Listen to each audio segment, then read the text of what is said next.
Hello வணக்கம். இது உங்கள் சிவி ஜோன். எல்லாரும் எப்படி இருக்கீங்க? இப்போ பார்த்தீங்கன்னா லைவ் வந்துட்டு ஸ்டார்ட் பண்ணிட்டாங்க.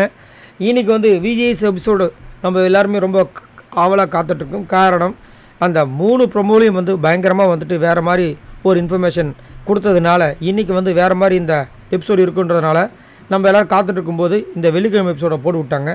அதில் பார்த்திங்கன்னா திடீர்னு ஒரு சம்பவம், சௌந்தர்யாவும் ஜாக்லினும் போயிட்டு கேமரா முன்னாடி நின்று கதறாங்க. ஏன் கதறாங்க, எதுக்கு கதறாங்கன்னா அவங்களால சாப்பிட முடியல.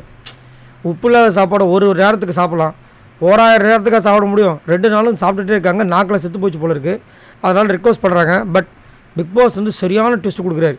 அவங்க வந்து கேமராவில் கதற வரைக்கும் வெயிட் பண்ணிவிட்டு சாப்பாடு அங்கே வச்சுட்டு அவங்க கதறி முடிச்சு அடுத்த நிமிஷமே வந்துட்டு ஸ்டோர் ரூம் பெல் அடிக்குது. என்னவா இருக்குன்னு போனால் திரும்பவும் வந்து உப்பு இல்லாத சாப்பாடு. செம்ம டென்ஷன் ஆகிட்டாங்க. ஜாக்லின்னா சாப்பிடவே மாட்டேன்னு சொல்லிட்டு அப்படியே தண்ணி குடிச்சிட்டு போயிடுறாங்க. பார்த்தா இந்த பக்கம் சௌந்தர்யாவும் வந்து அழுகுறாங்க. அந்த இதில் சோஃபாவில் படுத்துட்டு பா ஏமா அழுகுறீங்க அப்படின்னு. எனக்கு வந்துட்டு சுகர் கிரேவிங்காக இருக்குது, சக்கரை சாப்பிட போல் இருக்குது, இனிப்பு சாப்பிட போல் இருக்குது, இப்படி உப்பு இல்லாத போட்டால் எப்படின்னு சொல்லிட்டு அழுகுறாங்க. பாவமாக தான் இருக்குது. பட் என்ன பண்ணுறது, ஒஸ்ட்டு பர்ஃபார்மன்ஸ்னால் சும்மாவா?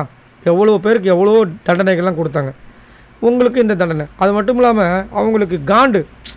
ஏன் காண்டு எதுக்கு காடுனா, நம்ம வந்துட்டு இவ்வளோ செட்டு செலவு பண்ணி இவ்வளோ சோறை போட்டு இவ்வளோ சேலரியை கொடுத்து இவ்வளோ மக்களுக்கு வந்து லைவை போட்டு காமிச்சிட்டு இருந்தான். இவங்க வந்து எனக்கு டெவில் அவர் வர தெரியாது, நடிக்க தெரியாது, நான் ஏஞ்சலாக தான் இருப்பேன்னு சொல்லிட்டு ஒரு பொய்யை சொன்னான். எவ்வளோ காண்டாக இருக்கும். உண்மையிலே வந்து அவங்க ஏஞ்சலாக இருந்து டெவிலாக மாறதுக்கு கஷ்டப்பட்டாலும் சொல்லலாம். ஆனால் இவங்க உண்மையிலே பயங்கரமான டெவிலுக்கெல்லாம் டெவில். அங்கே வந்துட்டு அவங்களோட ஃப்ரெண்ட்ஸுங்க ஆப்போசிட் டீமில் இருக்காங்கன்னு சொல்லிட்டு அந்த சீனை போட்டால் அவர் எவ்வளோ காண்டாக வரும் வச்சு செஞ்சு விட்டாப்புல. பாவமாகி போச்சு. பட் இருந்தாலும் இதுக்கப்புறம் திருந்துவாங்களே கேட்டிங்கன்னா, அந்த மாதிரி திருந்துற கேரக்டர்லாம் சௌந்தர்யாவும் ஜாக்லின் கிடையாது. சரி, நீங்கள் உங்களோட கமெண்ட்டை சொல்லுங்கள். இதை பற்றி என்ன நினைக்கிறீங்க? மறக்காம கமெண்ட்ஸ் பண்ணுங்கள். பாய் நண்பர்களே.